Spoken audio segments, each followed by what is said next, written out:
Chair Kelly, State Forestry Mukomoto. It is 4 o'clock and we have all board members present. Wonderful, great. Welcome everyone to the Wednesday, February 15th Board of Forestry virtual special meeting. For the record, I'm Jim Kelly, Chair of the State Board of Forestry. Today, we are live streaming this event on YouTube and all participants are joining this meeting virtually. To ensure our videos online can follow along with our proceedings, I'll go over some meeting best practices. Everyone participating, please silence your cell phones and try to limit any background noises. Remember to mute yourself when you are not speaking and disable your video when not presenting or part of the discussion. For the record, we ask all board members and department staff to state their names before speaking so those listening online can follow the conversation. If you experience online technical issues, use the chat function on Zoom to connect with our ODF hosts during this meeting. For those who would like to offer comments on the matter discussed today, please send in your written comments by February 22nd. They will be entered into the record and become part of our board's meeting minutes. We scheduled this special meeting to give the board space to discuss the opportunities and trade-offs of additional analysis for the Western Oregon State Forest Draft Habitat Conservation Plan. This conversation may also explore the regulatory impacts on the agency and the potential impacts on the draft HCP planning timeline if modifications are pursued, as well as provide an opportunity for the board to give a clear expression of our expectations along with specific targets for the department. The board will be having a closed executive session as part of this pursuant to ORS 192.660 section 2 section F and ORS 192.660 section 2 section H. If an executive session is initiated or when the executive session is initiated, an announcement will be made to declare the purpose of the session and who can attend and when the board plans to return to the public portion of the meeting. Also, just want to mention, I think there's been a lot of frustration with the timing of this meeting and the fact that there is this special meeting with such short notice. And yeah, essentially what has happened here is two board members can request that something be put on an agenda. And in this case, that was going to happen in our March meeting, and our March meeting was already had a very full agenda, and this is a very important topic. So, you know, in discussion with me, ODF leadership thought it would be best to have a special meeting. I think they ran into a lot of scheduling problems because they're scheduled soon for testimony with Ways and Means. And so they ended up that this thing got scheduled with very little notice, and I apologize for that. And we'll hopefully not find ourselves repeating anything similar to this in the future. All right, I will do my best to keep us on time and on point while facilitating our discussion today. So let's move on to the roll call to confirm we're all able to meet quorum, and then I will pause to allow for board members of the state forester to provide opening comments. So board members, please unmute yourself as I perform this roll call. And as I call on you, please state your attendance as present by video. Liz Agpawa. Chair Kelly, I am present by video. Carla Chambers. Present by video. Ben Doimling. Present by video. Chandra Ferrari. Present by video. Joe Justice. Present by video. Brenda McComb. Present by video. And I am present by video as well. So before I open up for comments, I've got a few comments myself. And so I first thing I want to say is just I want all of us, including everyone who is watching from home or work, to take a deep breath. I think we need to calm ourselves down a bit. Yesterday, one of our former governors said to me that it looks like the timber wars have started again. You know, I had an urge to laugh, but that quickly sort of turned to an urge to cry. On various fronts, and particularly the private forest accord, we have made real progress working together in recent years towards dealing with our economic and climatic realities. But the sad truth is that with some early and admittedly alarming harvest level estimates, the camps have quickly gone once again to war, filling our inboxes, everyone struggling to be heard and convince us that their side is right and the other side all wrong. Rumors spread, and in some cases, convenient exaggerations and distortions. This is not a path for success. If you are happy with what the timber wars produced, then be that way. But I don't want to play that way. Let's not repeat what has failed us in the past. And I hope you all will be able to accept that every member of this volunteer board cares deeply about healthy and resilient forests, clean water, the plight of rural communities, the plight of the trustland counties, the timber industry, and about what we leave for our children and grandchildren. Sure, we have our differences, but there are no hidden agendas. None of us wants one side to win and one to lose. And some seem to think that ODF has some hidden agenda. If they do, please let me know what it is, because I haven't discovered it. Nothing decided today will be final. So my ask to all of you is to give us a little slack and a little trust as we wade through this really challenging water in the next few months. With that, here is how I would like to proceed. Again, if any board members or Cal have any opening comments, we will open the floor. After that, Mike will run through a short presentation to the board. And then after that, we will have more time for board discussion. If at that time any board member has a motion that they would like to make, I will want them to describe the motion without making the motion at that moment. On completion of that discussion, we will go into executive session. Once the executive session is complete, and we will reconvene in public session. That will be the time for a motion or motions to be made and voted on. With that, I yield the floor and welcome your opening comments.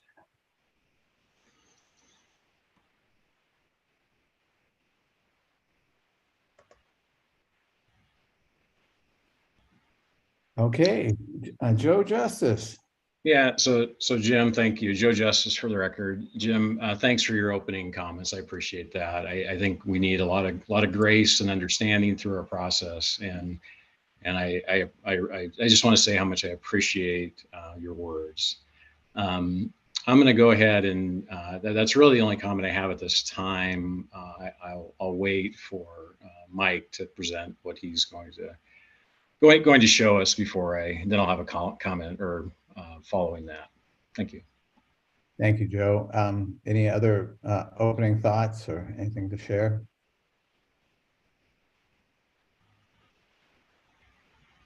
Cal, anything from you? No, Jim, I think that talking about calming down and not repeating the mistakes of the past by polarization Because we aren't looking for winners or losers here. We're looking for GPV out of our state forests. And what's the best way to get there? One of the things I do want to point out is that the latest data, and Mike will talk about that, latest estimates are estimates at this time, and we'll be working to get better numbers. And hopefully later this year, maybe around June, we'll have some of Mike can talk a little bit more about that. So I appreciate your words. Let's calm down. Let's take a breath and discuss what these estimates mean, and understand that we as a organization need to provide the greatest permanent value to Oregonians from our state forests. Thank you. Yeah, I appreciate that. With that, I'm hearing no other opening comments. Let's move to Mike's presentation. Mike Wilson. Good afternoon, Chair Kelly, State Forester Mikamoto, members of the board. My name is Michael Wilson, and I serve as the State Forest Division Chief. It's good to see you all here today.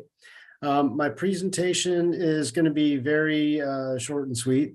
What I would like to do is, I think the only visual I have here is for our timeline, which you've seen before, but it's always good to have available.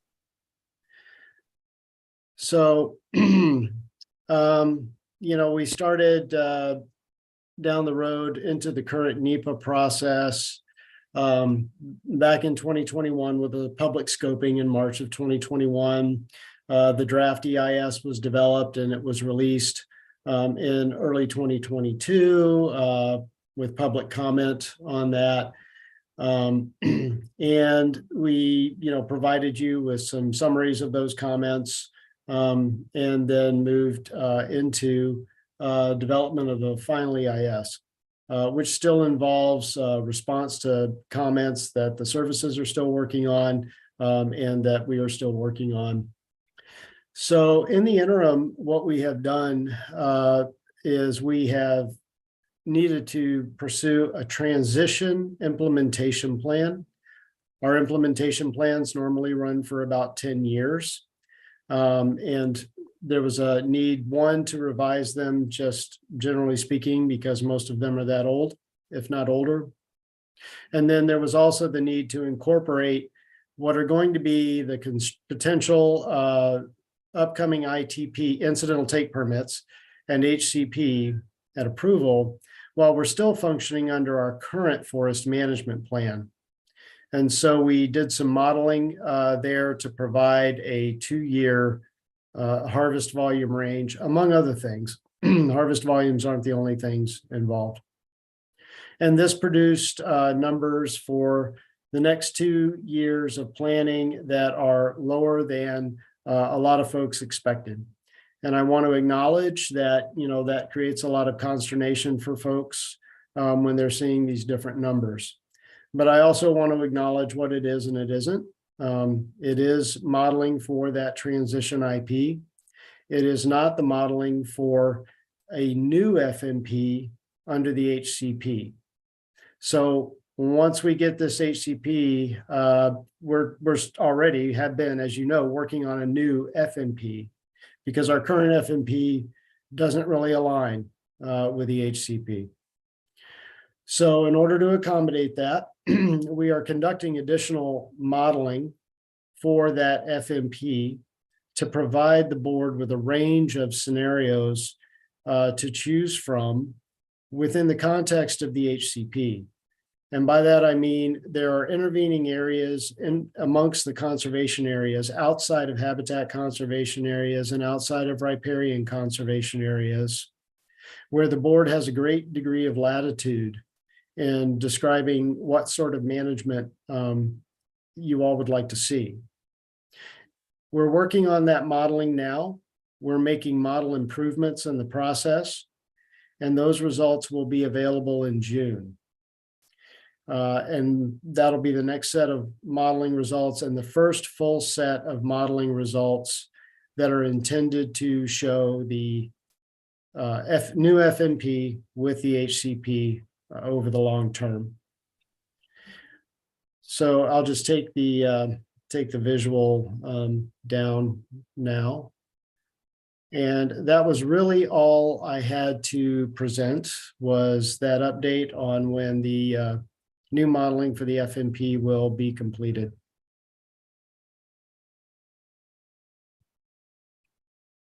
Okay, thank you very much. And we'll move back to board discussion.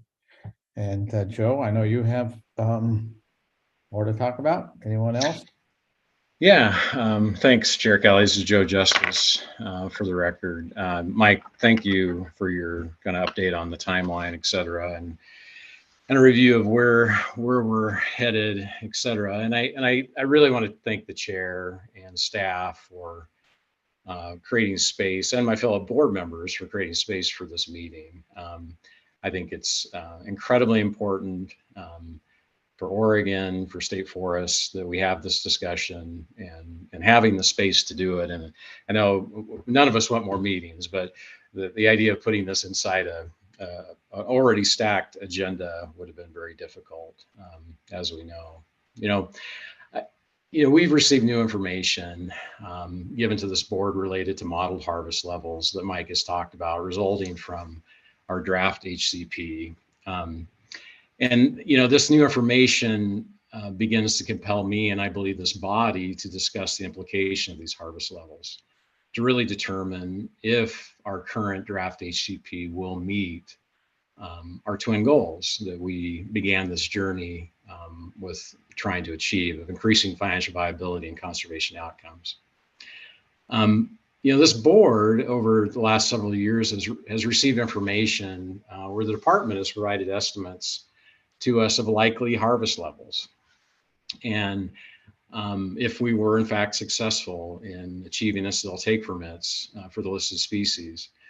And while these estimates have declined over the years, some of the initial estimates were in the 250 million board foot range with the business case, and of late, the 225 million board foot average with the draft EIS.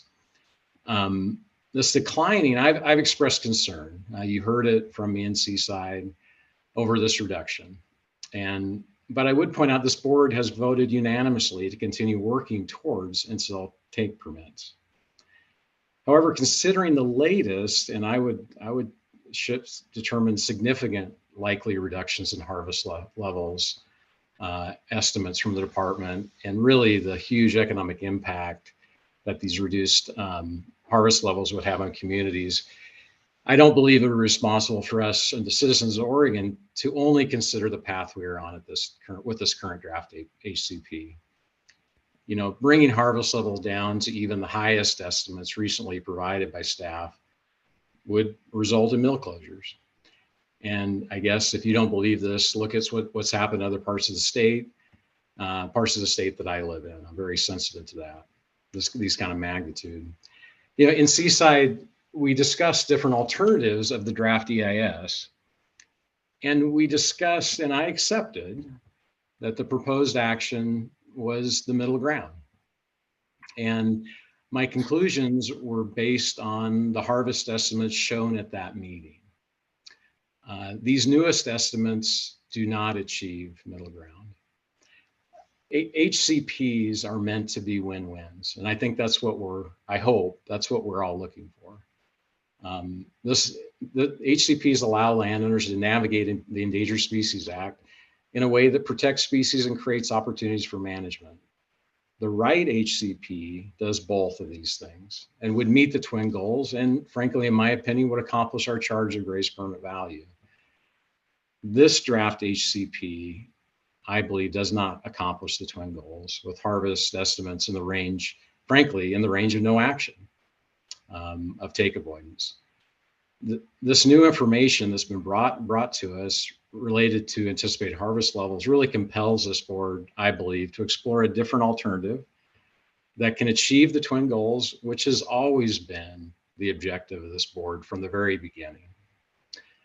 Chair Kelly, I do plan to bring forward a motion, which I believe will help still achieve the twin goals.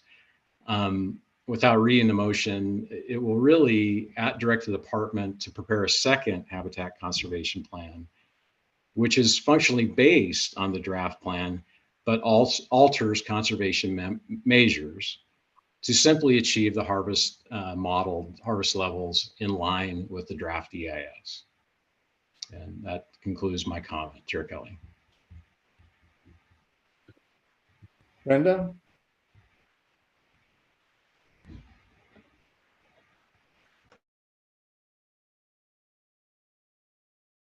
Brenda, Thanks, you're Jim. on Yep, mute. yep. Okay. Yeah, I was muted. Thank you.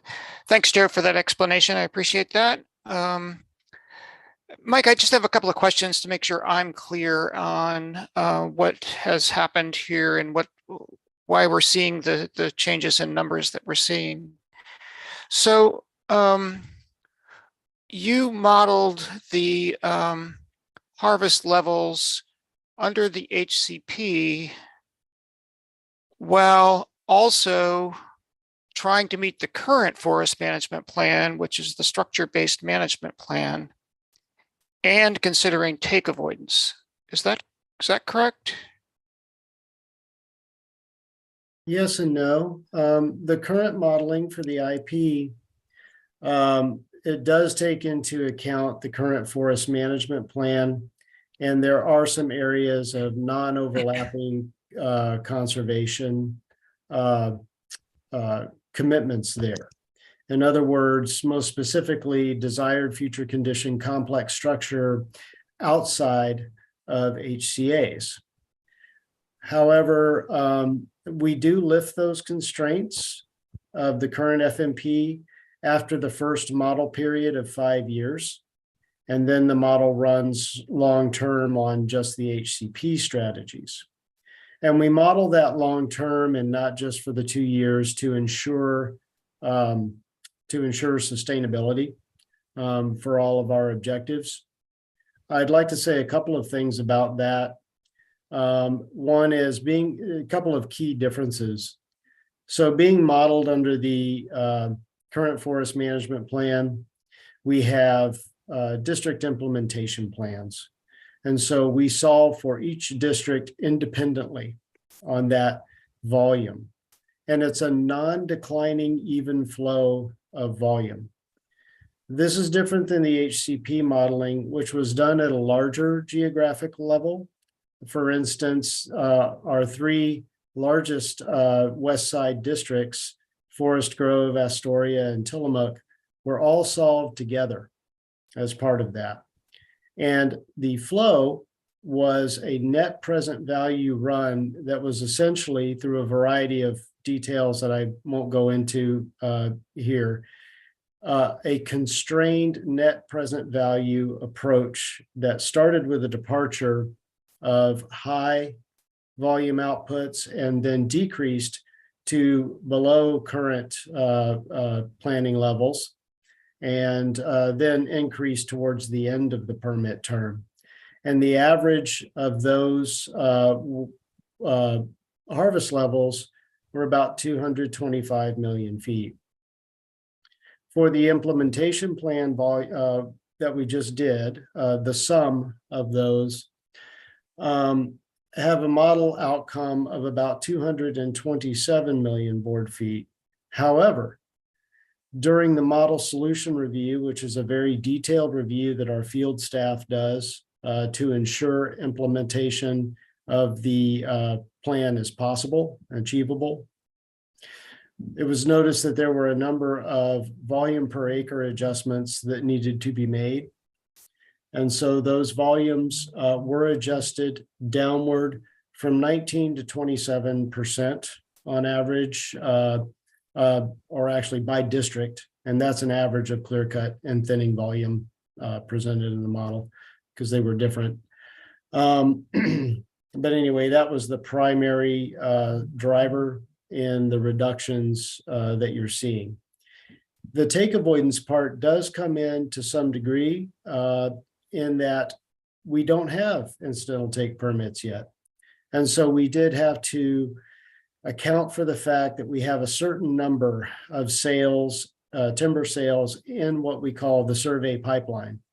because surveys have to be initiated 2 years prior to when we're going to sell the timber to ensure that we don't have T&E species conflicts. So there is a bit of conservatism in that respect of not being able to be sure that we can operate as freely as we would under the incidental take permits. Could I follow up, please? So when the incidental take permit is issued, if it were to be issued under the current strategy, then those stands that you just spoke of would then be eligible for harvest, correct? Under the HCP, they would. However, I do think that we need to look at this as a 2-year timeframe in that respect, just because, so we're bound by a couple of different things. One in that scenario would be the incidental take permits, and we would be free from take avoidance. But the other thing that we're bound by are our own planning rules, Yes. by which we need to have an IP range, and we can't radically go beyond that. So for the 2-year period that we're talking about, it would still be a limiter, even if we were able to put in logistically just be able to add a lot of timber sales because of the ITPs. And that's not likely to change until you have a new forest management plan. That is correct. Yes. Okay, thank you, Mike. Mike, can you give your share with the board your thoughts of what would the implications be of Joe's motion that he's going to propose later? I assuming you fully understand it. I think I understand it well enough. So I think basically, no matter how we interpret that the outcomes would be similar in terms of the process. So actually introducing a new HCP, a new proposed action, no matter how similar to the current proposed action, would restart the NEPA process. But at the same time, altering the proposed action in a significant way would also essentially restart the NEPA process, because we are in a draft EIS. And so a significant change, and I cannot tell you exactly what that threshold is today, and we would not know until we were doing such work, would take us back to the draft EIS stage, and we would be going through scoping and everything else again. So the whether it is altering the proposed action in a significant way or coming up with a second HCP alternative, it essentially does the same thing for the process. Can you give us a guess of the timeline? I would estimate that that's at least 1.5 to 2 years. Once we have a new draft to open with, and considering the amount of time, like on the timeline that I just showed, from when we did scoping to when we got to here, because scoping was in 2021, March 2021. So the total time would be more or less what? I would estimate it would be at least 2 years. At least By the 2. time. Thank you. Liz, you've got your hand up. I do. Thank you. Liz Eckpower, board member. I was listening to Joe and describing the changes that we had heard about and been briefed on. And that, to me, that new information is significant, and hence why we're here today and what we're hearing from a lot of the public. So even though it's going to take, your estimate, your best estimate is 2 years, we would, under the Administration Procedures Act, need to do, acknowledge that information, right? And review it, consider it, and deal with it appropriately. So we're in, whether we would like to be or not, a pause, because we do have this new information. And that's important to consider, correct?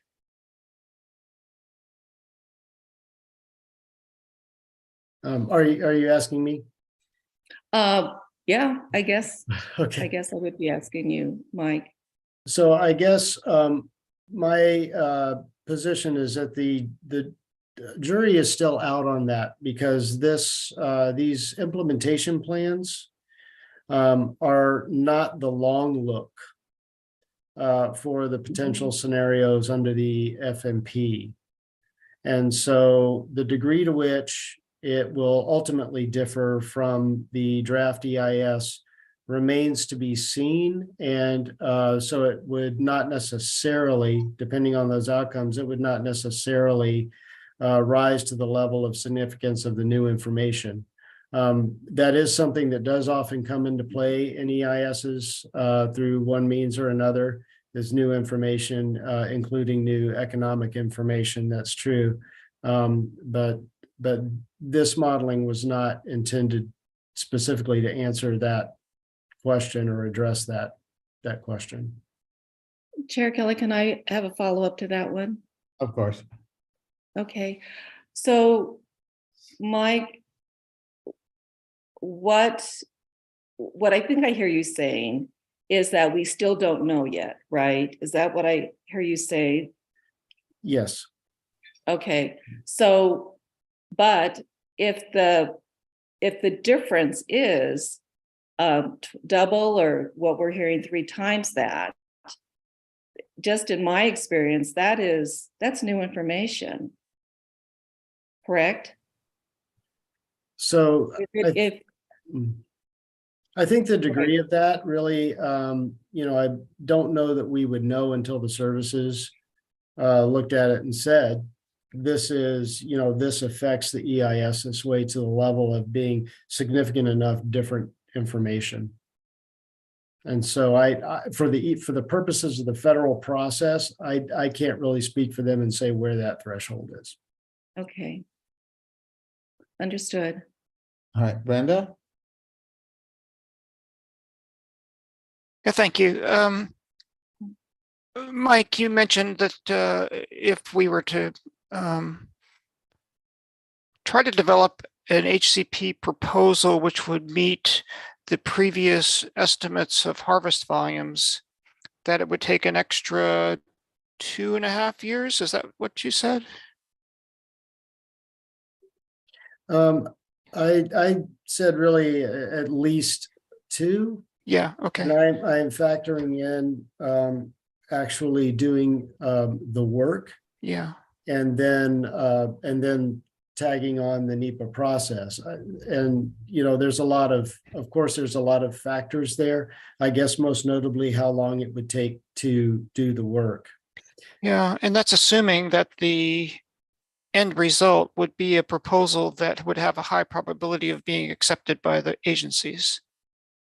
That is correct. And so I would say any work that we did would still need to go through our scoping team process that we've been going through in good faith with the services and other state agencies, with those technical experts.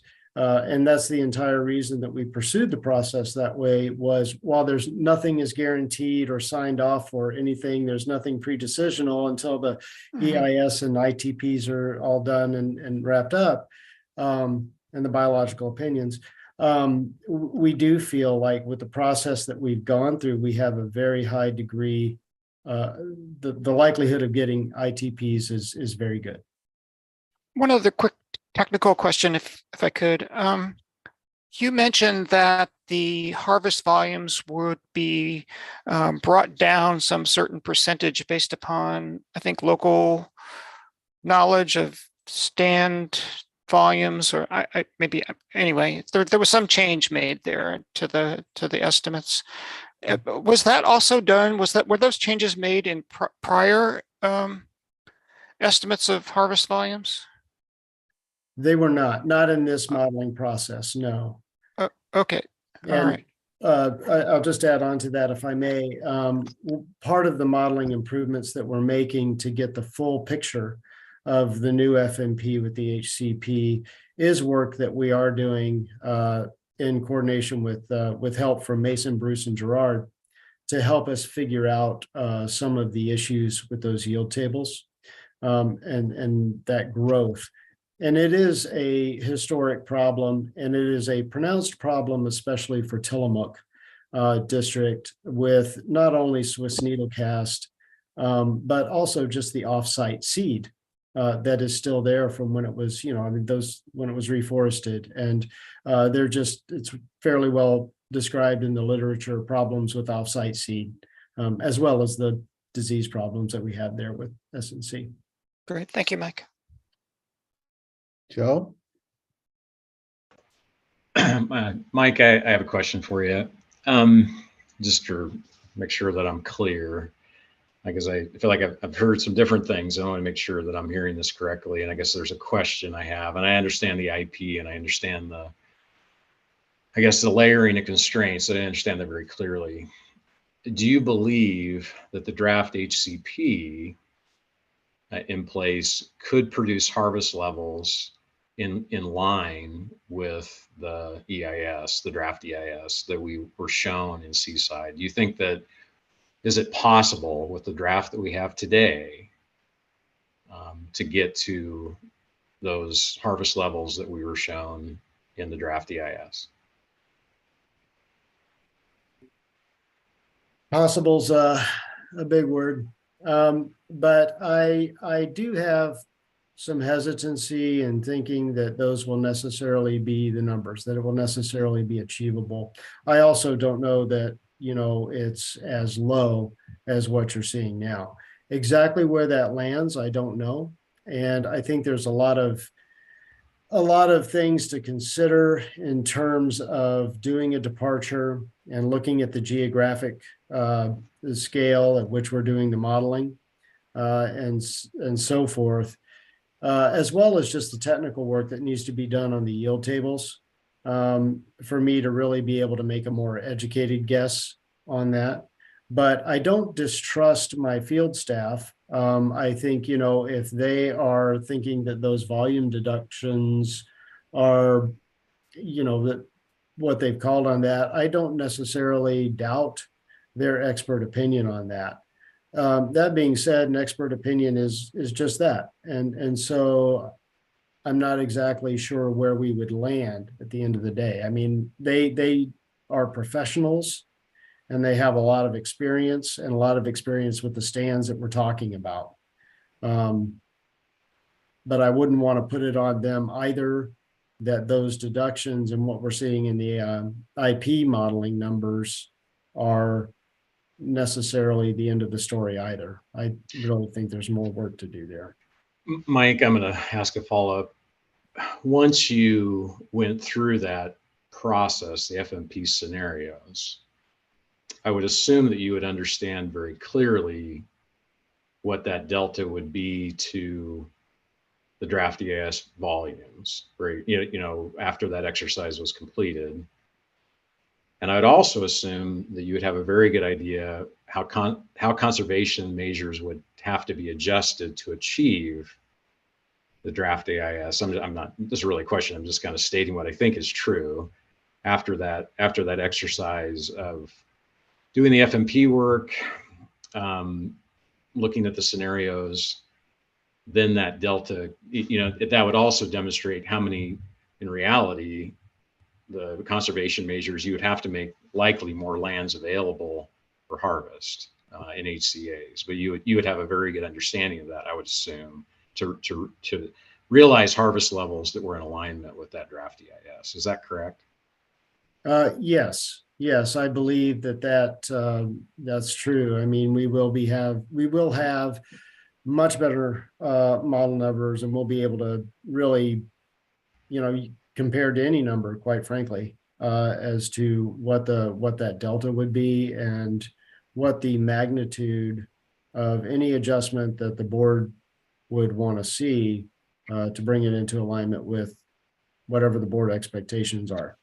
Yeah, I mean, therein lies my conundrum a little bit, Mike, is we've heard, from you and others that if we are going to change direction for the department, we need to do that sooner than later, right? I mean, it's just this always getting additional information. It's this kind of catch-22 we find ourselves in, where we're trying to, do we change paths or do we wait for more information? But waiting for more information also takes more time, right? I mean, I'm just making a comment. That's the catch-22 I feel like I find myself in, is that very issue. Do we try to change paths now so that we start that 2-year right? I mean, we're all interested, I think, and at least I am, in an HCP, and we want it to be successful. And I know I do. None of us like to delay it, right? But the sooner we start on that work, to get an outcome that I believe would achieve the twin goals, we should start it, right? And we've heard that in the past. So that's more of a comment, not a question to you, Mike. I'm sorry. Well, that is a conundrum, and that's well spoken, Joe.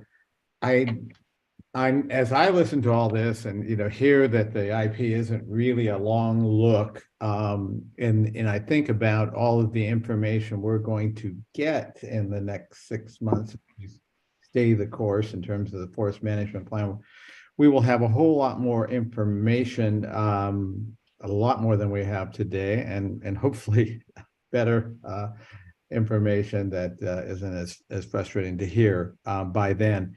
So if we stay the course and then just find the end result being unacceptable to this board, at that point, we're 6 months from where we are today. We're following along with the investment that we've made, which I think is pretty damn significant to get us to this point. We have that opportunity to accept or reject. If we reject at that point, we will then be in a 2-year place, right? 2 to maybe 2.5 years, just like we are today, if we make a decision to change course today.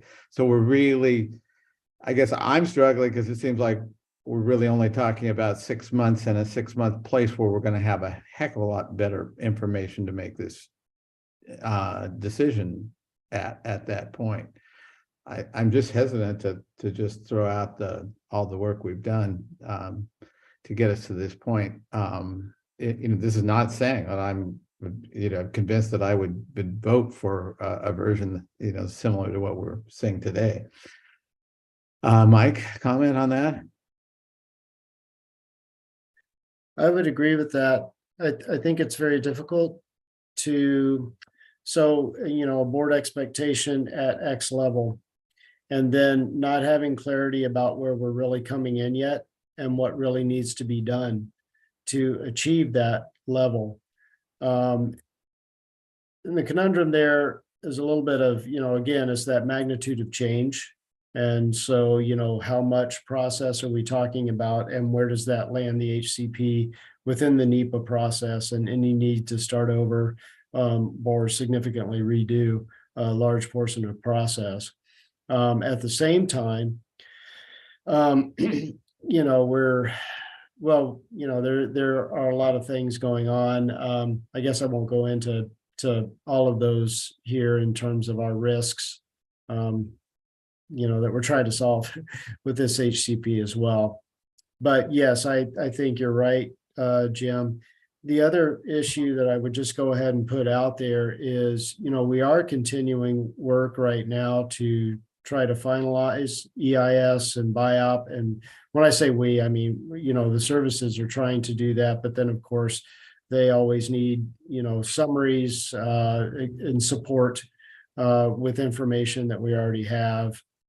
And I don't honestly believe that staff really has the capacity to do both right now, to continue along the current course and then to also pursue alternatives. But that's just the staff capacity situation. Okay, Carla, and then Liz again. Okay. Mike, I just want to note that DNR did this in 1 year. and from draft EIS to altered alternatives and FEIS, and they didn't start over. And so I want to be sure, you know, we recognize that. I also want to recognize this is a 100-year model. So the importance of us getting this right can't be overemphasized. I think, Jim, one thing I've really appreciated about this board is we've been able to reach consensus. And for the 2 years I've served on this board, we have reached consensus just across the board as we've worked through difficult issues. Now we're finding ourselves with great disagreement, and our inbox is full and our mailbox is full. And that tells me that we have gone from where we need to be, trying to achieve a win-win situation, to where we're, you know, in a lose-lose column. And Mike, I guess I want to see how we turn that around and get back to those original goals of financial viability, which, you know, my inbox is full from, you know, counties and rural communities. This doesn't look financially viable to them, nor does it look financially viable to the Oregon Department of Forestry. So how do we get back to meeting those goals and focusing on something, and along with the conservation outcomes, and finding this board has not deviated from an HCP. It's when these harvest levels took such a significant drop, that's when the wars started again. And I think we owe the transparency and the leadership and the clarity to come back around and say, okay, how do we come back to those original goals that started this off? Liz, go ahead. Thank you, Jim. Liz Ekpawa, board member. So Mike and everyone, I guess, you know, we talk a lot about the time that it's going to take to do this. And, you know, 2 years in my mind, in my experience, really is not that long to pursue this for, you know, a very large NEPA process. And I think that if we're going to do a course correction, and I'm thinking of what you said, Jim, is that we could get down 6 months and find that those numbers never can come back to what we originally were presented this past summer, fall. And I'm just wondering, is there something that we should put out there to pursue, some look at another alternative to do that versus waiting to see? It's something that I'm just thinking about, and I still have this nagging feeling that there is going to be new information out there that we're going to see, and that I still worry about how that is going to align us and for us to be consistent under NEPA and the Administrative Procedures Act, because likely it's going to be big. And so if we don't think it's important, the services will definitely think it's going to be important and will not want to be pursued by that. In fact, they'll send us back before we get a, you know, Section 7 to tell us to do it again if they don't think that we have fully demonstrated our review and analysis on new information. It's not a small thing. And outside of the fact that it could stretch the timeline, it will need to be done if we get significant new information. Okay, Liz. You know, I mean, I'm always the optimist. I am, you know, thinking about the fact, of course, yeah, we may have something that we want to reject 6 months from now, but we also may have something that looks a lot better than the information we're looking at. And of course, I'm trying to be optimistic that when we do have better information, that's the result that we would have. But no way can I guarantee that. Couple of things. I see Brenda and Cal have their hand up, and we'll have them both go. I want to talk to you all about time because I can see where we can start running late, even though we've still got an hour and 15 minutes, but it takes a while to transition to our executive session. We've got to get through that and get back and deal with the motion. So let's all work on trying to wrap this up this part as soon as we can. Go ahead, Brenda. Yeah, I'll make this quick, Jim. So I think that there's a lot of uncertainty in these volume projections based upon the inventory, based upon the expert opinion, based upon the modeling that's been done. And the implementation numbers are a short-term 2-year transition. It's not the long look as you and others have mentioned. So I think we need to put the whole thing into context here. And I think waiting to see into what we get in 6 months is just a really wise move. The other point I want to make is, and Mike, help me here if I go astray, but once the incidental take permit is issued, then that will initiate an adaptive management process in which we will be getting information to see how effective we are being. And that would be an opportunity to negotiate further with the agencies if the data looked different from what we might expect. Is that correct? Yes, that's correct. So I think we're in a better bargaining position with the agencies once we have that adaptive management data in hand than trying to guess ahead of time what they will or won't do.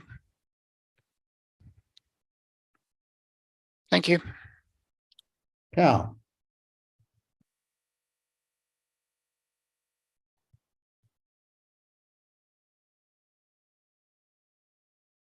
Sorry about that. Big Zoom mistake. This is Cal Mukamoto, State Forester, not Zoom expert. I would say, number one, I guess when you look forward, you have to say, is there a viable pathway where we would have conservation requirements for the HCP reduced? And if you assume that, then veering from this pathway right now might make some sense. But I don't believe we're at the point of calling our investment that we have at this point sunk costs, and that we would disregard it and move forward to a new path. I think that we still are refining those numbers, and we need to give it some time and come up to that point when we actually analyze maybe the more longer term effect, and especially looking at these IP numbers as transitional to the HCP. And finally, Brenda, I'll just reinforce what you said about the adaptive management approach. These aren't the final numbers going forward. And there's other things we can do that might mitigate the issues to the community, such as Mike talked about non-declining even flow. And I don't know when that becomes appropriate to talk about the different regulation models we manage under, but those are things that can be used to help mitigate the economic impacts to the communities. But long term, I don't think we can actually say that there's going to be less move for conservation requirements and in the future. That's just my assumption as state forester, but I may be wrong, and you guys can educate me. Thank you. Okay, Liz.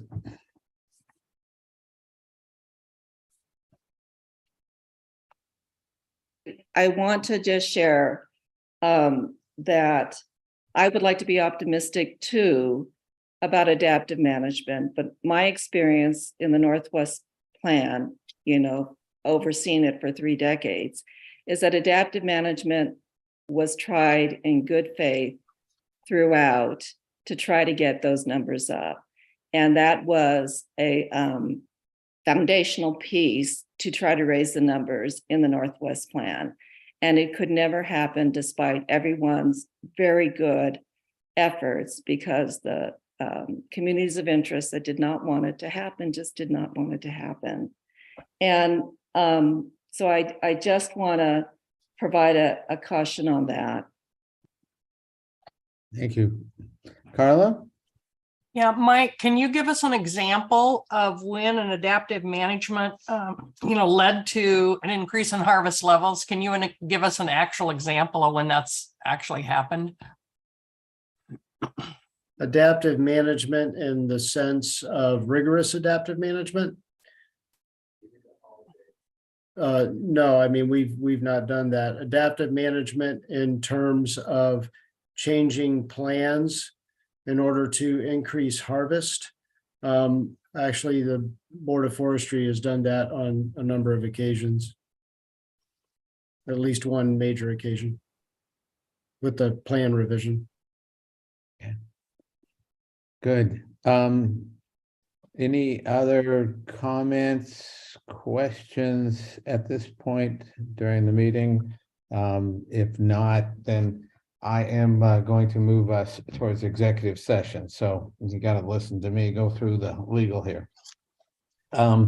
The board will now have an executive session pursuant to ORS 192.660 section 2 section F and ORS 192.660 section 2 section H. Representatives of the news media, invited counsel, and designated staff shall be allowed to attend the executive session. All other members of the public are not allowed to join. Before the board members leave this meeting and join the executive session, I would ask the board to rejoin the public meeting to continue this discussion under item 1 at, let us say, 5:30. And this will keep us on track with our remaining schedule. And so that'll allow close, maybe 25 minutes in executive session and 5 minutes in between on each end. It's now 4:55. So we will be meeting an executive session at 5 p.m. And with that, this board meeting is adjourned for a half hour and 5 minutes. All right. Thank you all.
Chair Kelly, State Forester Okamoto, I believe we have everyone entered back into the public meeting space. Okay, with that, we will restart the Oregon Board of Forestry special meeting. Welcome back, everyone, to the virtual meeting room. So that we can finalize our conversation regarding item number 1, the Western Oregon State Forest Draft Habitat Conservation Plan. At this point, I will turn it over to whoever has more to say or a motion to make. Chair Kelly, this is Joe Justice for the record. I just want to say how much I appreciate the conversation that we had prior to the executive session, and I know that it's a lot to take in and think about. What is the correct path forward as we weigh these important decisions? And I continue to fall back on really how important this decision, frankly, is, and how important this decision is potentially to the future of a lot of communities in Northwest Oregon that depend on these lands. I am going to go ahead and make a motion, but I want to make sure that I'm clear on this motion and what I'm not asking for. I'm not asking to abandon the draft at HCP. I'm asking that we use the information within the draft HCP to make modifications of the conservation measures. And I'll be asking to achieve volumes I'm not asking to achieve volumes that were in the business case, but volumes that were in the draft EIS. I understand those take some time. I'm sensitive to this, but this is a 70-year decision, and I feel that I just feel we can't wait. I think we cannot wait 6 months to start this work. I think it's unlikely that we're going to see volumes out of the FMP that are going to achieve the draft EIS. So here's, Mr. Chair, this is my motion. As soon as possible, staff will prepare a second habitat conservation plan for submission to the federal services that mirrors the current draft HCP, but alters conservation measures in a manner that ODF modeling produces harvest volumes described in the draft EIS for the proposed action. And also in ODS view would likely gain the approval of the federal services. That is my motion. Okay, we have a motion on the floor. Do we have a second? Liz? Liz Eckhouse seconds. Okay, we have a motion and a second. And so at this point, I encourage a discussion of the motion for a vote. And Ben, I see your hand up. Thank you, Jim, and thank you, Joe, and thank you everybody for this thoughtful discussion. And I'll be honest, I've been struggling with this for months, and I don't disagree with Joe with your sentiments. I don't disagree with the challenges in front of us. And I would dearly love to modify the HCP in order to get a better outcome. I'm very concerned that we severely risk getting a worse outcome in the end if we choose to pursue changes, and that is what I'm very concerned about. And in the interest of the forest, in the interest of the rural communities surrounding these forests, I think we may have the best outcome we might ever get with this, as much as that pains me to say. I wish we had better options. I wish we had more tools at our disposal, more ways of maneuvering within this federal process and the legal process. So I struggle with this, but I don't know that we will get anything better by trying as much as we'd like to try. Thank you. Chandra. Yeah, thanks, Jim. First, thank you, Jim, for your opening remarks in the meeting. I didn't get a chance to weigh in on those earlier, but opening it in the manner that you did, I think, with the call for patience and grace is very warranted. And particularly, Carla, as you note, that we've typically been able to reach consensus, and this may be one of those situations where we don't have 100% alignment. And I think that is a challenging space to be for the board. And I also want to thank ODF staff really for conveying information to us in what I think is a really honest and transparent manner. You know, these are hard conversations that we're having, and staff knows that. And so I just appreciate them keeping us in the loop all along. And of course, I appreciate everybody else's remarks today and understand the concern that's presented today, especially with the latest modeling. That said, I do have a hard time accepting that effectively starting the HCP NEPA process over, which is what I think we would have to do to put an alternative forward, is the best path at this point. I believe there's significant risks to doing that. And I think there's really deep uncertainty that that process would get us to a place that we can, all agree and that all of our stakeholders agree would constitute a win-win. And that would also be in compliance with the Endangered Species Act. And at the end of the day, that's really what we need to find here. And there's been years and years of work amongst, stakeholders and agencies to try to produce a plan that we can all be reasonably confident would meet that threshold. And I'm worried about moving forward in a manner that kind of compromises that. And I do think there's some mitigating factors here that do give me some comfort. We're going to be continuing this conversation. There's clearly a deep uncertainty with those harvest volumes. There's the transitional nature of the IP at this point. And there's the thinking, right, that at the end of the day, this is not a static plan that we're talking about. There is an adaptive management framework in place. And I know that how that works and the constraints of that and the benefits of that are up for debate, but it is intended to be an evolving plan to some extent. And it's intended to be used. And hopefully we're an example, right, of a state that can use it well, even if there aren't examples of that elsewhere.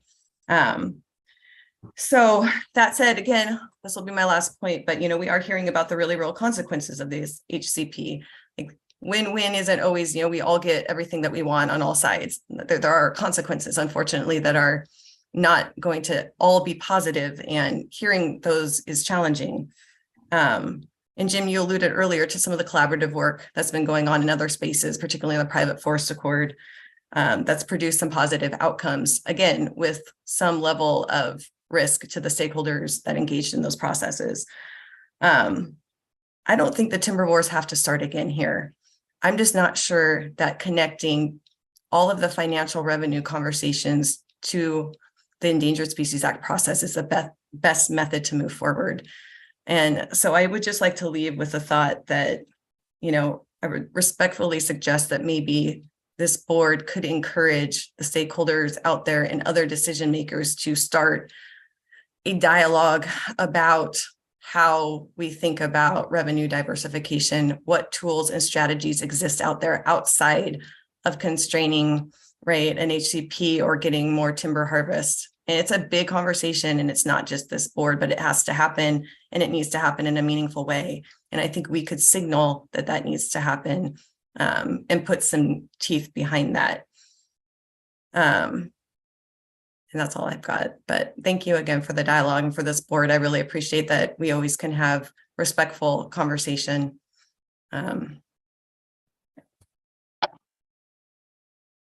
Okay, thank you, Chandra. And I agree, Chandra, with your last point. We're just between a rock and a hard place, and these the implications for these the industry and for these communities. In the best scenario is not great. We've got to find a way, and of course, it's not all within the authority of the Board of Forestry to manage all of our state forests better. As I've said before, we're in a situation today where we are not managing some of these working lands as well as we should. We're not dealing with Swiss needlecast when we're not dealing with ghost alder. And, if we have less money to manage these lands, those problems are going to get even worse. So I think we do need to look at this bigger picture. And I think that's really important. all that said, I am going to not be able to be supportive of this. It is, for me, I just feel like for 6 months, given the lack of information that we have, the preliminary information, not knowing much about the FMP, and I am willing to take a look back at this and make the hard decision whether to support it or not on the schedule that we had, and not veer off at this point. It pains me, as I heard, it pains Carla. We have been able to have consensus over and over, and obviously we're not going to have that today. But it is what it is, and just is what it is. So Carla, you had some more to say, and then I think Brenda does. And go ahead, Carla. Okay, well, I just want to remind the board that last December, we had less than a month of cash flow. And as we balance, we have economic hardship just like the counties here. And I think we have to do everything we can to achieve a better outcome on this HCP. We have a 3-year average of 111 million big fire costs. We have $50 million loan out to the E-board. This is another $28 million expenditure. We have 6% inflation, a 7% PERS increase, and a harvest tax reduction associated with Labor Day fires and the private forest accord. And we have state lands currently behind budget 14% on income. So if anybody on this board thinks that we can financially afford this, I need them to show me the finances. And we need the board, or we need the staff, to come forward and help us with this financial model, because these books don't balance. More than that, this is lose-lose for our trust counties. And we will have mill closures associated with timber not getting to these mills, and there's more financial instability in these rural economies. And I don't want that to get lost on anyone, what the multiplier effect of a decision like this is, and the financial instability that's going to create for rural counties. So as we've seen all these county commissioners come to the table, as we've seen the Clatsop County economic model, the timber industry, those closures are real, and how that impacts those county budgets and teachers and police and roads and bridges. I don't want that to be lost on anyone. This is a far bigger financial picture than just a few acres of state land. So with all of that, I appreciate the listening. Appreciate that. You make it sound like this is a final decision, and I want to make sure, damn sure, that the public understands that this is not a final decision that we are making today. Brenda. Yeah, you just took the words out of my mouth, Jim. This is not a final decision. And in fact, at some point, the board will have to vote on whether to implement an incidental take permit or not. And at that time, if we find that take avoidance is the better path forward for both conservation and for economics, then we could choose not to implement the incidental take permit. So we have flexibility going forward. We also have flexibility bargaining with the agencies once that incidental take permit is in hand. So I do not see this as a fixed final decision, but simply a checkpoint to make sure that we all understand what the changes could be in the future. Great, thank you. Liz? Yeah, I just want to also say that I do appreciate the work, even though these numbers that we were briefed on were startling. I do appreciate that transparency and the work that the staff did, because we need to know what the realities are. So given that, I just want to say, and I'm not a negative person, but I kind of am negative on this one, is that it feels like I am seeing a repeat of a movie that I saw before from the federal level. And that I just hope that we take a really hard look at anything called adaptive management, that we really push back on any unnecessary fears on litigation, because that is really important. And then I want to just really talk about these services to the county. and anything that we think that we could mitigate on, such as what was done in Southwest Oregon for secure rural schools, because we are now facing the reauthorization in 2024, and it looks bad just because of where the nation is with the debt ceiling and such, and a divided Congress. So these things that we are talking about, we just need to take a hard look at them and a realistic look at them. But Jim, thank you for a good meeting. Thank you. And Carla, you got your hand up again? Yeah. I just want to call for the question. Okay. Thank you. So with that, we have a motion and we have a second. And I'm going to ask you all to unmute and take a vote on the motion. So with that, Liz Poa. I vote yes on the motion. Carla Chambers. Aye. Ben Doimling. Nay. Sandra Ferrari. No. Joe Justice. Aye. Brenda McComb. No. And I am a no as well. With that, the motion did not pass. We should, for the record, restate the motion. Joe, it was a long one. Would you restate it just for the record? Sorry. I sure can. I also sent this motion to Hillary ahead of the meeting, just so that Hillary has this motion in writing. Do you want me to still read it, or do you want? Yeah, please, because I don't have it here in front of me. So I'll. Okay. I'll try to delegate. She has it actually verbatim, but it was as soon as possible, staff will prepare a second habitat conservation plan for the submission to federal services that mirrors the current draft at HCP, but alters conservation measures in a manner that ODF modeling produces harvest volumes described in the draft EIS for the proposed action, and in ODS view would likely gain the approval of the federal services. But again, Hillary has that, staff has that motion for the record. All right. So with a divided vote, that motion has not carried. Guys, thank you all.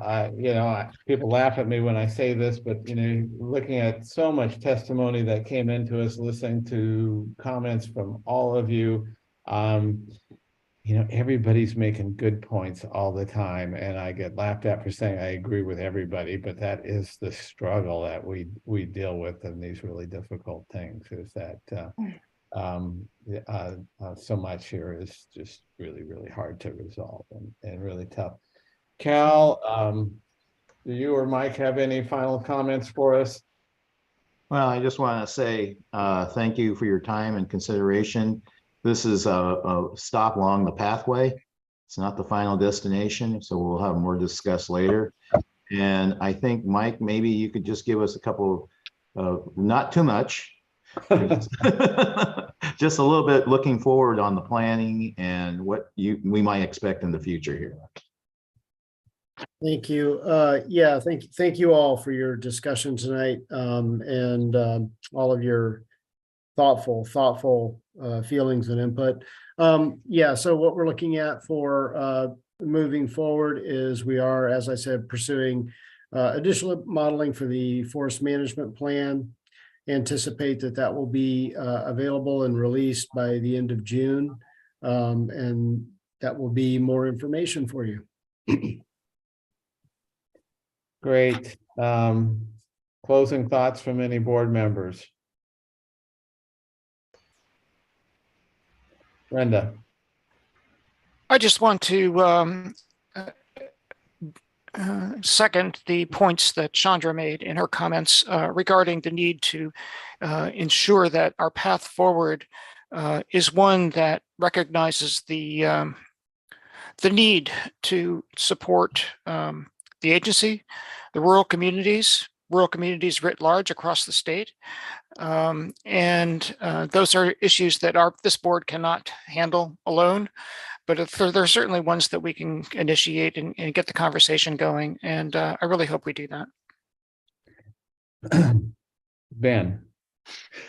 Thank you. I would, just in closing, I would second what Brenda just said, and Chandra, that there's work to do. There is a lot of work to do for us and for everyone in the state of Oregon to chart a path forward, because these are not good outcomes for a lot of people. And there is a lot of work to do here. And I wish we had better cards, but I just want to end with there's a lot of work ahead of us. And I think we all need to be aware of that. Thank you. I think, one good is coming out of this. I think there's a lot of awareness now, certainly in the governor's office, that we've got to find ways to have better outcomes here. And as has been mentioned, some of that need is outside our authority. And there is a Senate bill that's been introduced that's going to be in Senator Golden's committee. I believe the number is Senate Bill 90, that is intended to form a task force to have a conversation with all of the important players on how we can handle the finances better and keep the counties whole with our state forests. So hopefully we've got some positive movement going forward here. But with that, thank you all very much for getting through this difficult meeting, and I will adjourn this virtual special meeting at this point. Good night. See you all in March.